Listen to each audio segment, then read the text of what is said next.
Penyelundupan manusia merupakan kejahatan dengan keuntungan tinggi dan risiko hukuman yang rendah bagi para penjahat yang terlibat. Penyelundup bersifat ilegal dan berbahaya. Kebanyakan orang-orang yang putus asa sering mengambil jalan pintas tersebut. Kekerasan, penyalahgunaan, dan eksploitasi merupakan ciri umum dari kejahatan ini. Secara umum, penyelundupan migran adalah tentang menghasilkan uang dengan membantu seseorang untuk masuk atau tinggal di suatu negara tanpa memiliki izin resmi untuk melakukannya. Penyelundupan migran didorong oleh keinginan untuk mendapatkan keuntungan finansial atau materi. Penyelundupan migran mempengaruhi kedaulatan negara atas perbuatan mereka dan merupakan tindakan kriminal di bawah hukum domestik banyak negara. Penyelundupan manusia tidak sama dengan perdagangan manusia.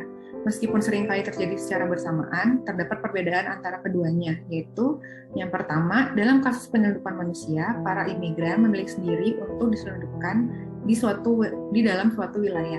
Sedangkan dalam kasus perdagangan manusia, mereka dipaksa untuk bekerja bahkan melakukan tindakan seksual, mengingat tujuan perdagangan manusia yaitu mengeksploitasi seseorang.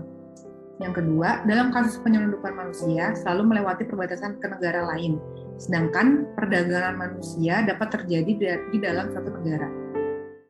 Berdasarkan latar belakang permasalahan yang telah dideskripsikan sebelumnya, maka terciptalah rumusan masalah yaitu bagaimana kerjasama internasional yang diratifikasi Indonesia dalam menanggulangi dan mencegah penyelundupan manusia atau people smuggling. Selanjutnya di sini saya akan menjelaskan kerangka berpikir. Di sini kita menggunakan teori kerjasama internasional sebagai kerangka berpikir dalam menyikapi kasus pencegahan penyelundupan manusia seperti yang tertera dalam judul tentang kerjasama regional Asia Tenggara dalam mencegah meningkatnya penyelundupan manusia atau people smuggling di negara kepulauan Indonesia.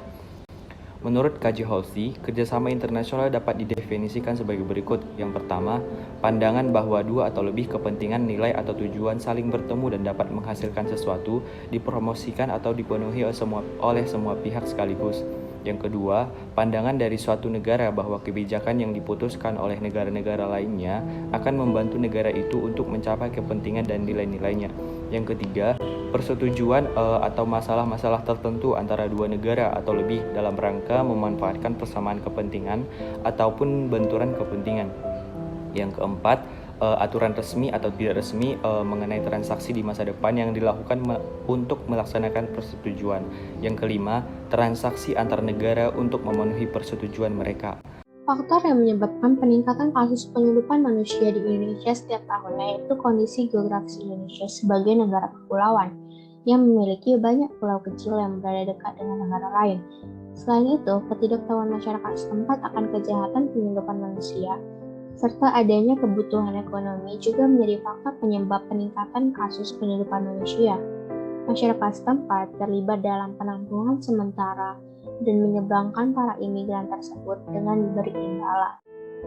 Dalam Undang-Undang Nomor 6 Tahun 2011 Pasal 9 Ayat 1 menyatakan, setiap orang yang masuk atau keluar wilayah Indonesia wajib melalui pemeriksaan yang dilakukan oleh pejabat imigrasi di tempat pemeriksaan imigrasi.